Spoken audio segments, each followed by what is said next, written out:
Beleza, então pessoal, continuando aqui o nosso vídeo, vamos então para a camada aqui de persistence, né, onde vai ser feito de fato a persistência no banco. Eu vou estar utilizando nesse exemplo aqui, ao invés de usar o SQL Server, eu vou estar utilizando o SQLite, que é uma versão mais leve do SQL Server. Só por questão assim por ser uma demo, né, eu quero fazer uma coisa um pouco mais leve. Mas também vai funcionar. Eu vou deixar os dois implementados aqui, mas eu vou estar utilizando, eu acho que o SQLite. Então aqui na nossa camada de persistence, que é onde vai ficar toda a parte relacionada ao banco, que se a gente olhar aqui no nosso desenho, ó, o persistence tem tudo a ver somente com a responsabilidade de cuidar do banco, né? Repositório, nosso contexto, onde ele vai criar nossos scaffolding, caso a gente queira usar também dados em memória, né? Então, beleza, eu vou criar aqui uma pastinha que eu vou chamar aqui de repositório, porque é onde de fato vai ficar implementado o meu repositório. E também já vou deixar criado aqui uma pastinha configuration, que é onde vai ficar a minha configuração lá, né, do container para injetar o serviço lá, registrar o serviço no container. Então, beleza, aqui dentro eu vou criar uma classe que vai ser de fato o meu dbContext. Então, eu vou vir aqui em classe e vou chamar isso aqui de... Deixa eu pensar aqui um nome. Pode ser... Vou deixar aqui, ó, meu dbContext. Ou você poderia colocar funcionário context, tá bom? Vou colocar aqui, ó, funcionário context. Ele vai criar essa classe aqui, ó. Tá? Public. Essa classe aqui vai representar toda a nossa conexão e criação com o banco de dados. Só que para a gente poder fazer isso, a gente precisa usar o Entity Framework, que é um framework também aí criado pela Microsoft para a gente abstrair aí o nosso banco de dados, né? Toda questão de comandos que a gente tem no SQL vai ser abstraído pelo Entity Framework. Então aqui no Persistent eu vou ter que instalar os pacotes do Entity Framework. E para isso eu já vou reaproveitar aqui, para não ter que ficar indo lá no Nugget Package Manager. Mas tá, por estar mostrando aqui para vocês, é bom que vocês saibam. Então eu vou vir aqui no meu Persistence, com o botão direito. Vou vir aqui em Nugget Package Manager. E vou procurar esse carinha aqui, ó. Microsoft Entity Framework. Tá bom? Esse carinha aqui que eu quero. Caso você digite aqui somente Entity Framework ou Entity Frame, ele já vai tentar buscar com base no nome aqui, ó, Entity Frame, mas eu não terminei o resto, né? Mas ele já supõe que eu estou querendo procurar o Entity Framework. E vai estar tudo aqui, ó, várias coisas vários pacotes aqui do Entity Framework. Mas eu vou colocar um nome bem certeiro aqui. Então, esse carinha aqui, que é o que a gente vai estar utilizando também, é obrigatório ele, tá? A gente tem para as outras versões aqui, ó, do Netcore, na versão 7, na versão 6, 5, até a primeira lá, a primeira que foi a nossa versão 1 lá, que já está em deprecated já, né? Já não está mais em uso. Pra vocês terem uma noção, o Entity Framework Core ele foi lançado acho que lá em 2017 ou 16, não estou lembrando agora de cabeça, mas foi por aí. Então vocês vejam que já fazem anos já, né? Já estamos na versão 8. E a versão 9 já está para sair agora no final agora de 2024. Então, vamos estar utilizando a última versão aqui e vou instalar ele. Ele vai pedir aqui para você aceitar, você aceita e ele vai instalar para a gente. Beleza. Aqui também eu vou estar utilizando a versão do SQL Server, do SQLite, tá? Já que eu quero utilizar aqui o Entity Framework com o SQLite. Também já vou deixar aqui ele instalado. Vou aceitar os termos. E também quero usar a versão do SQL Server. Vai ter os dois aqui, não vou usar os dois, eu vou usar um, mas só vou deixar aqui implementado para caso, por exemplo, num cenário que fosse mudar de banco, né, de SQLite para SQL Server, o pacote já estaria instalado. E também um outro importante aqui, que é o nosso Tools, né? Tanto o Tools, o Entity Framework Tools, quanto aquele design que eu instalei, eles servem para a gente poder criar o nosso scaffolding, que é quando a gente pedir para ele criar um banco, ele vai criar uma pastinha chamada Migration, que vai ficar todo o histórico, né, dos comandos que foi usado para criar ali o banco. Então eu vou fechar aqui. Se eu olhar para nosso projeto aqui, ó, eles estão todos aqui, ó. O Design, o SQLite, o SQL Server e o Tools. Então eu vou fechar aqui, vou segurar o Ctrl Shift F, ele vai salvar tudo que tiver para salvar no meu projeto aqui, ó. Qualquer classe, em qualquer lugar que estivesse sem salvar, segurando o Ctrl Shift S aqui, ele salva tudo. Então beleza, agora eu tenho aqui o meu meu context e eu preciso herdar do meu... Opa! Será que ele mudou de novo? Ele mudou de novo aqui o padrão do meu teclado para português. Depois eu vou ter que arrumar isso aqui. Beleza. Então eu vou vir aqui e vou herdar de dbContext. Esse dbContext, segurando segura o Ctrl e aperta o ponto aqui, ó, ele vai sugerir o que você tem que implementar. No caso, eu quero usar o Entity Framework Core. Então, beleza. Quando a gente está criando aqui usando o nosso dbContext, né, um contexto para criar um banco, a gente precisa passar um construtor, porque lá no dbContext, no construtor dele, ele espera um dbContext option, tá?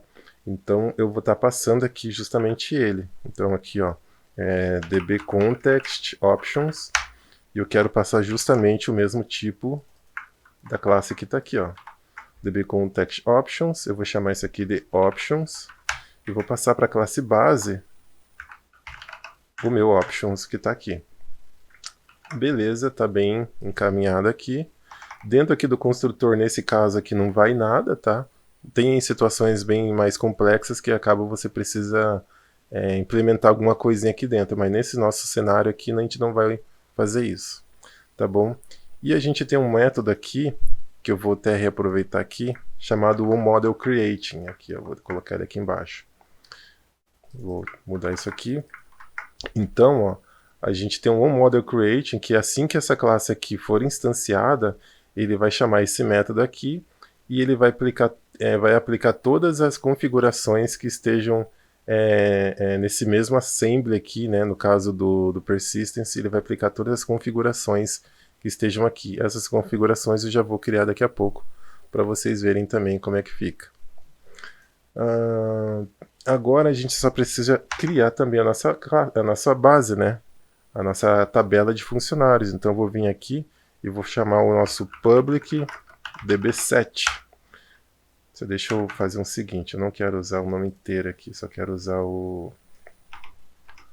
funcionário. Então eu preciso importar da camada de domain o meu funcionário. Então, ó, vocês perceberam que agora eu estou utilizando aqui a camada de domain, aqui, ó. Eu estou na camada de persistence, só que o meu funcionário ele está na camada de domain. Então eu preciso importar o outro projeto, né, para cá. Eu preciso fazer referência ao domain. Se a gente olhar o desenho aqui, ó, eu estou em persistence. Só que as minhas classes de banco lá que eu estou utilizando está em domain. Então aqui a minha camada de persistence ele vai ter um acoplamento com a camada de domain. Isso aqui é normal, né? Não tem como fugir disso. Então beleza, está aqui, né? Ele vai criar uma tabela chamada funcionários. Uma coisa que é importante é sempre deixar o nome das tabelas no plural, tá? Então não deixar assim funcionário, até porque o próprio entity ele vai pluralizar o nome das tabelas. Então vai ficar funcionário. Se você tivesse uma tabela chamada cliente, você teria que mudar ali para clientes, e assim vai. Produto, produtos. Essa é uma boa prática também na hora de criar aí o banco de dados. Então aqui por enquanto seria isso, tá? A questão da configuração eu vou fazer depois, mas por enquanto eu vou deixar assim. Porque tem um esquema de você configurar, né, a tua tabela. Por exemplo, você vai dizer, ó, que na tabela de funcionário, o campo nome, que é um tipo texto, ele vai aceitar somente, sei lá, 100 caracteres. Então, se você tentar colocar 101 caracteres, ele já vai dar erro lá no banco. E ele também não pode ser nulo, né, assim por diante. Só que como eu já estou usando aqui meu validator, né, aqui, ó, eu até mudei o nome aqui antes de começar o vídeo, porque estava só funcionário create validator, então eu quis padronizar isso aqui. Eu vou até padronizar aqui de novo, ó, que daí ele já começa com o que ele está fazendo, ó, create funcionário, e aqui ó, update funcionário. Eu coloquei create no meio aqui, daí ficou meio estranho. Tá? Então, como eu já estou fazendo as validações aqui, nesse nosso contexto aqui eu não vou criar uma classe de configuração, ou talvez eu até crie mais para frente, para também o vídeo não ficar muito longo, né? Tá, então já está aqui bem encaminhado. Eu vou remover aqui esses carinhas que a gente não está usando. Vou compilar para ver se está tudo certo. Beleza, não deu nenhum erro. Agora também eu vou criar aqui uma classe de configuração. E essa classe de configuração aqui é a classe que vai ser usada para a gente registrar as nossas dependências, né, as nossas interfaces ali, por exemplo, e também configurar o nosso banco. Então eu vou criar aqui uma classe chamada Service Collections Extensions.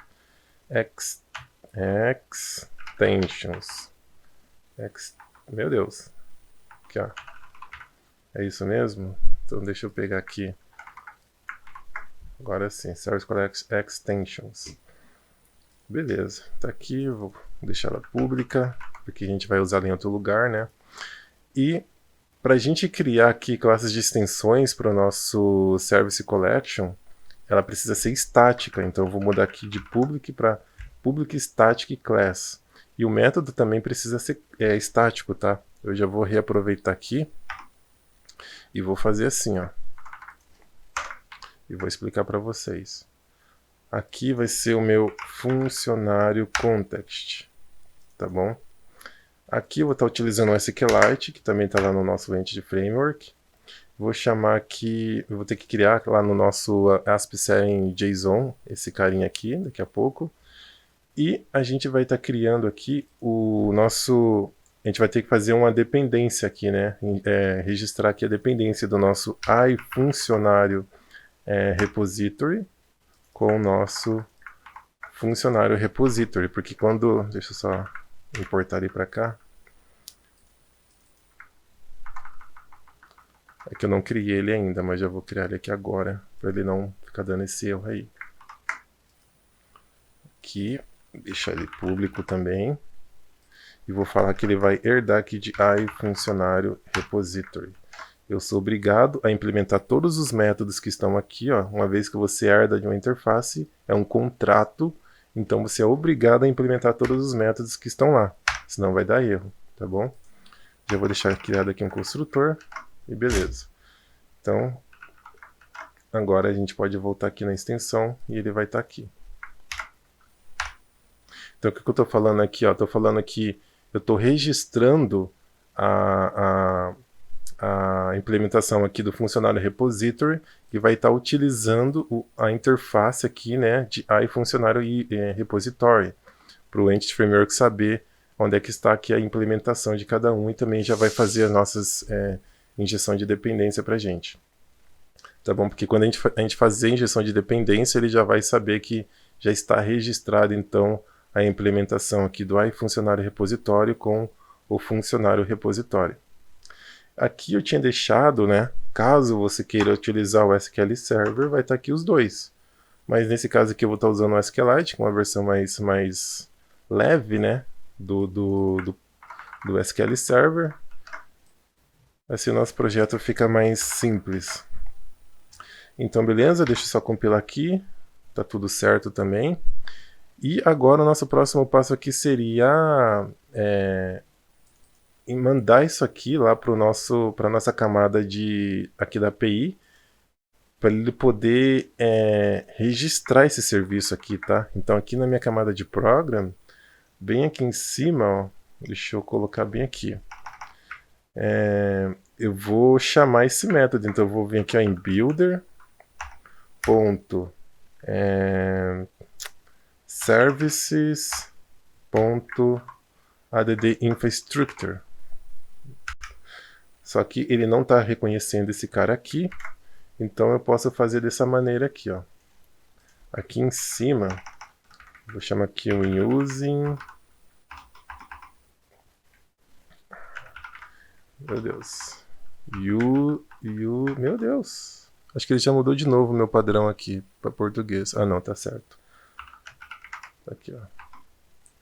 Using, vamos chamar aqui de CleanArch do ponto domain. Ponto. Era para ele estar pegando aqui. Deixa eu ver se eu consigo copiar. Não, na verdade é persistence aqui. Ponto. Configuration. Acho que ele também não está achando a minha pasta de configuration aqui. Não tem problema. Vamos pegar aqui e jogar o configuration.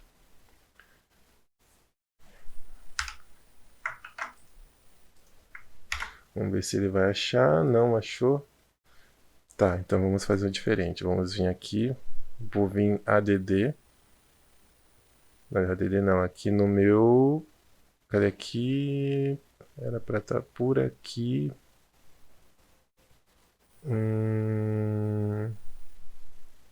É que tem uma opção aqui que a gente pode fazer referência no projeto, né? Só deixa eu ver se eu acho ele aqui. Então deixa eu vir aqui em cima dele. Manage Secrets. Ué, saiu a opção daqui? Tá, deixa eu dar uma olhada aqui. Tá, eu tava viajando na maionese aqui. A gente tem que vir no Add e daí sim aqui Project Reference. E eu quero falar que a minha camada de Presentation vai fazer uma referência aqui na minha camada de Persistence. E também já vou deixar aqui o meu Application. Beleza, então agora aqui ele já achou o meu método. Esse aqui, ó, se a gente olhar esse método, ele pede no construtor um configuration, tá? Então a gente precisa passar para ele também o nosso configuration. Então vou vir aqui, ó, e vou passar aqui o meu builder.configuration. Assim ele para de reclamar. Então assim que eu startar a minha aplicação, ele vai procurar esse método aqui, ó, ele vai chamar esse método lá do meu serviço e vai ver, beleza, você quer configurar então o seu SQL, seu SQLite usando assim a tua classe de funcionário DBContext, onde está a implementação do banco, né, onde ele vai criar a minha tabela de funcionários. Então ele vai registrar isso aqui e já vai criar para mim já vai injetar lá no container de serviço esse carinha aqui do meu DBContext e também já vai injetar também lá no container lá no serviço o meu funcionário repositório com o meu iFuncionário repositório. Feito isso, acho que a gente já pode compilar aqui também. Vamos ver se está tudo certo. Beleza, já está tudo certo, não deu nenhum erro. Uma coisa que a gente já pode testar aqui agora é verificar se ele vai criar esse banco, né? Então eu vou fazer o seguinte aqui, ó. Eu tenho um programinha aqui que é o SQLite Studio, que vocês podem estar procurando aqui. Deixa eu abrir aqui na internet, ó. SQLite Studio. Deixa eu ver se eu acho daqui, ó. Esse carinha aqui mesmo, ó. SQLite Studio. Então vocês podem estar baixando ele para o Windows, que daí você consegue visualizar, né, tipo, os dados lá no banco usando o SQLite. Vou deixar ele no link aqui, mas é só digitar aqui no Google, ó, SQLite Studio, vai ser esse primeiro carinha aqui, e podem baixar eles aqui. Ele é free, é open source, não precisa pagar, e faz o download aqui, beleza? Então, eu estou com ele aberto aqui, e já estamos com praticamente 20 minutos também de vídeo aqui. Eu acho que eu vou parar para não ficar muito grande. E a gente faz aqui, então, a implementação de rodar aqui para ver se ele cria o nosso banco lá no SQLite, beleza? Então, vejo vocês no próximo vídeo. Valeu!